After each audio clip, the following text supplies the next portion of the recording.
I want to talk to you today about something that it sort of goes along with the testimony and the changes that God is doing in the church.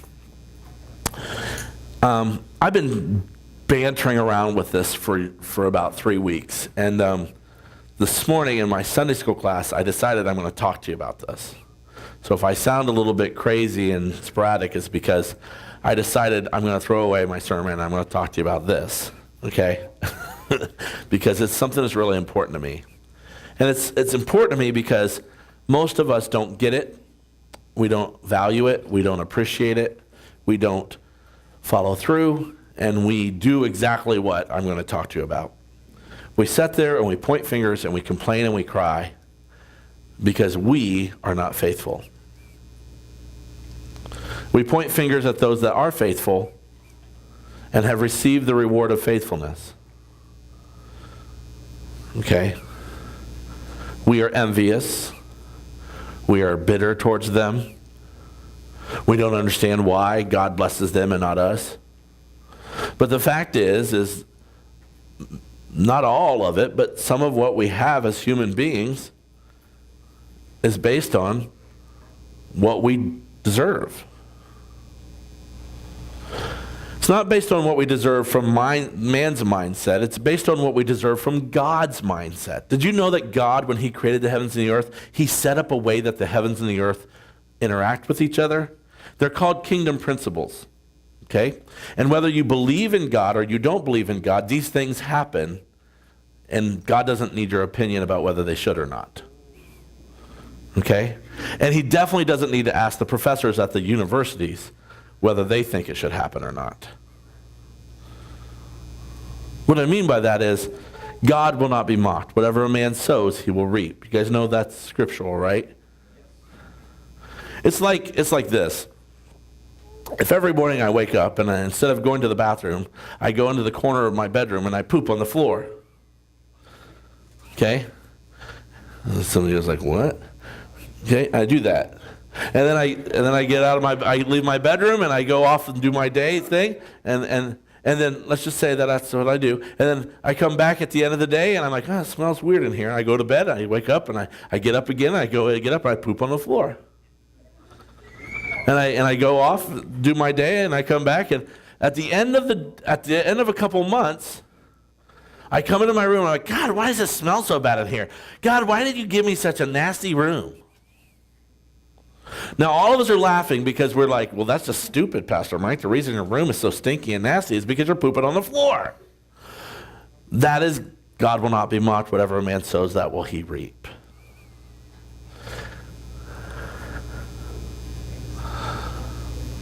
It's like let's say you get $400 a week in a paycheck. Well, $400 a week, nobody can live on $400 a week. Yeah, you can. Okay? Yeah, you can. And you can live on $400 a week and raise a family, too. You really can. Okay? And it's like, so you get $400 a week in your paycheck, but every Friday after you get paid, you go and you spend $100 a week just doing things you want to do. And at the end of, come Wednesday, you have no more money. And you don't correlate it to the fact that you spent all your money. You know what I'm talking about? Anybody done this before? Can anybody relate to this? Raise your hand and be proud. Okay? God will not be mocked. Whatever you sow, you'll reap. You've been sowing your money, and now you reap no money. Duh.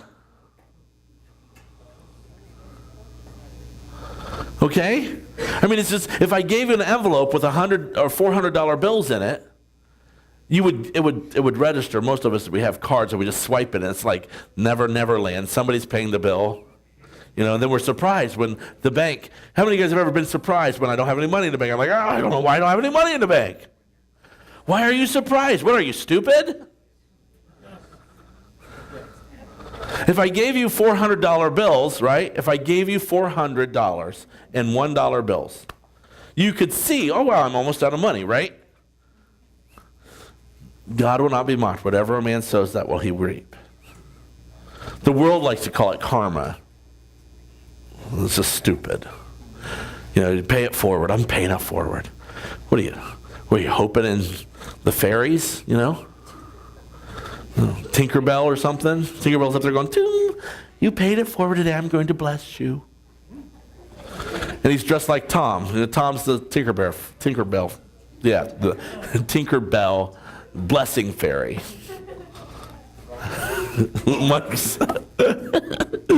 Mike lives with him. He's like, Tom, tonight, go to by Mike's room, open the door, and go, I bless thee. Do it. But anyways, faithfulness to God. Now, how many of you guys have children? Anybody in the room have children?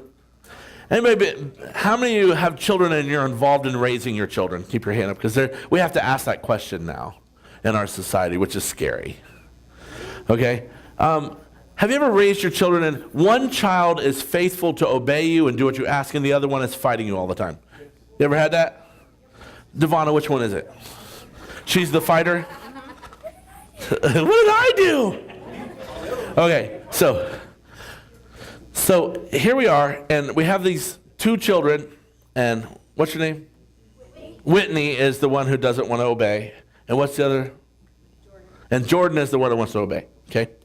And we have Whitney, who doesn't want to. See, you thought this had nothing to do with you. You're like, Mom, I don't want to go to church. I never get anything out of it. It's so boring. It doesn't talk about anything that's relative to my life. Well, here you go. All right. I'm talking about your life now, okay? All right, so Whitney's like, Mom, I don't understand why you treat Jordan so much nicer than you treat me.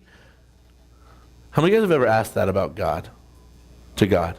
You ask your mom, don't you? Don't you? Yeah. And it's like, how many parents in the room, you actually do have a softer spot for that child who obeys? How many of you have ever felt guilty for that? You shouldn't. The fact of the matter is treating both of them equally is a horrible thing for your child.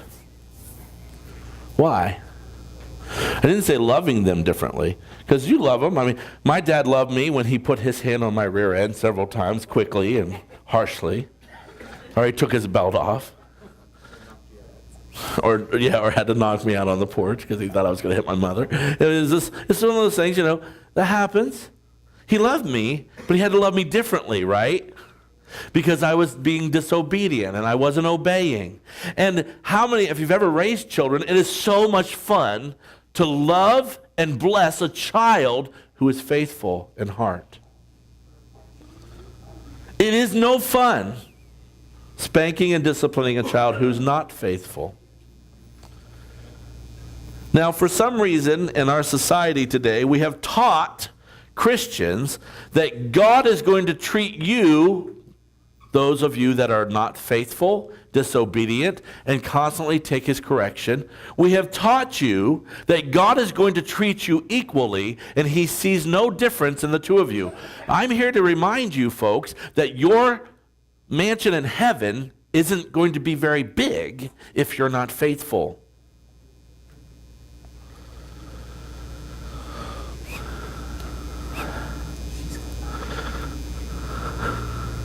God is not a socialist. He's not a communist.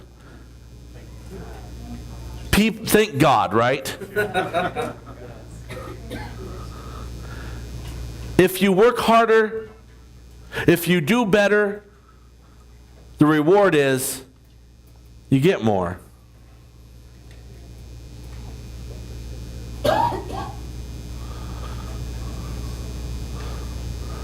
If you obey God, he blesses you.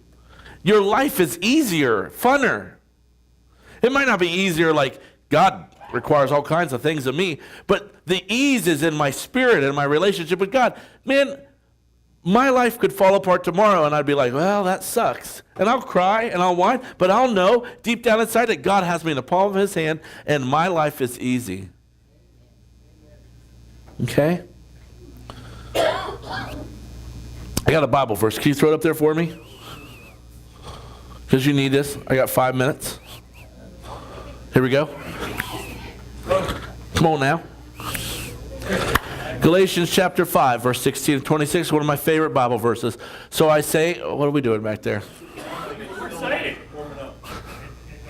So I say, walk by the Spirit, and you will not gratify the desires of the flesh. For the flesh desires what is contrary to the Spirit, and what is contrary to the flesh, and the Spirit what is contrary to the flesh. They are in conflict with each other, so that you are not to do whatever you want. But if you are led by the Spirit, you are not under the law. First of all, I want to help you understand something. If you are desiring there to never be a conflict in your spirit, you desire to live completely in sin.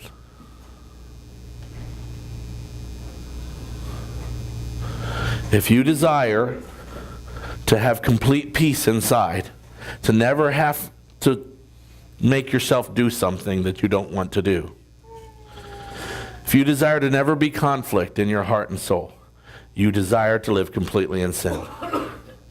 Because the Bible tells us that the Spirit of God will never, ever lead you to bring happiness to your flesh.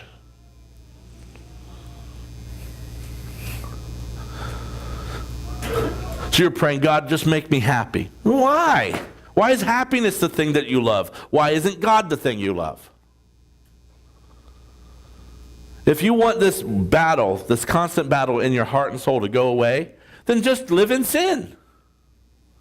God says he will just give you over to yourself and let you live in sin for a season, and he'll come back and visit you every once in a while and say, are you done yet? Nope. Okay, well, I'll be back.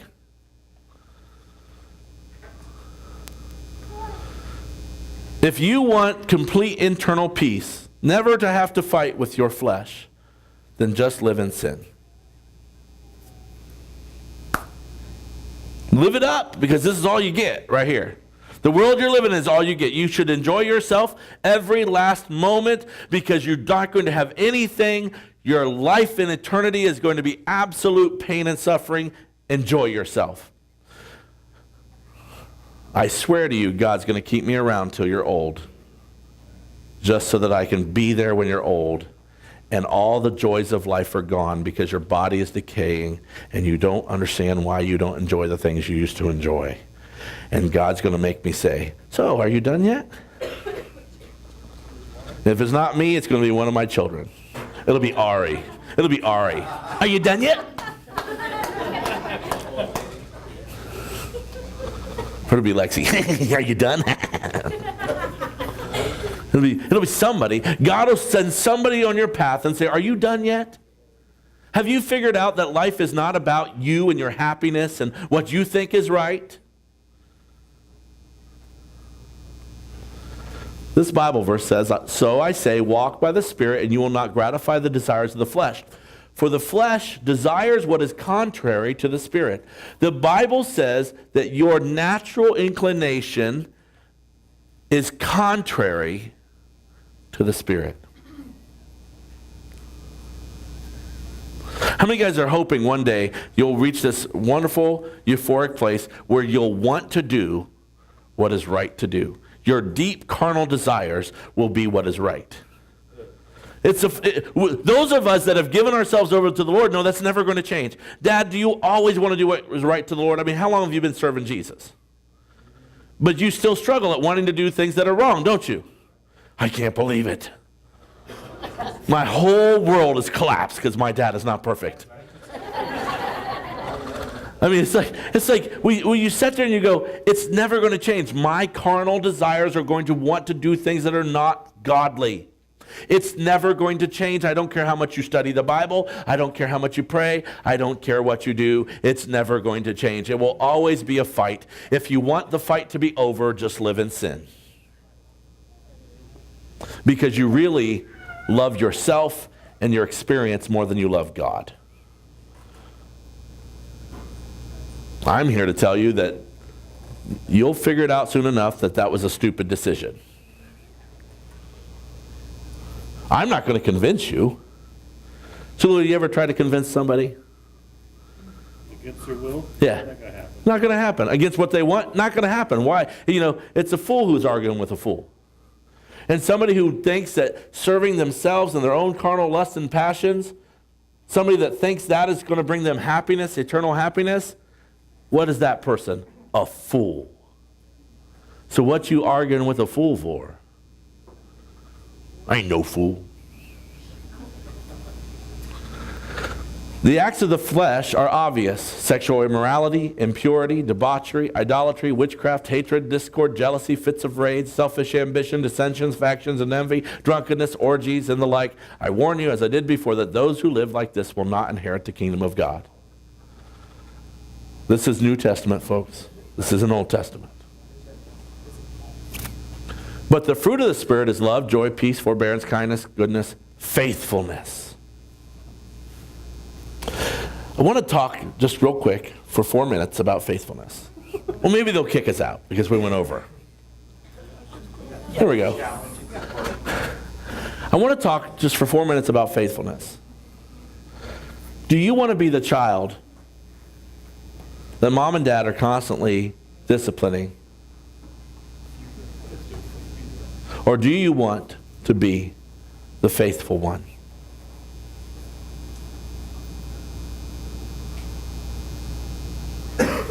I grew up, although I was rambunctious and I was ornery, I was pretty faithful.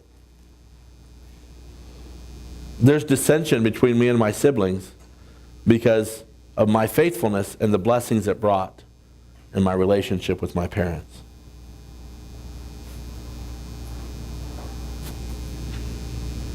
Just like there is in church when that person over here that's not faithful looks at the person over here that God is blessing and they get mad. Why isn't God blessing me like that? Well, you're faithful? Are you faithful? Are you consistent? Is your heart for God or is your heart for you? It's for God on Sunday mornings. It's for God when people are watching. In our Bible study this morning in Sunday school class, we talked about that God, having a relationship with God is all-consuming. That you have to be faithful in everything that you do. It's not just faithful in one thing. You have to be faithful with all of your life. You can't have that little partition in your life that you go off and do whatever you want. And you have your own sense of morality and your own sense of Christendom that you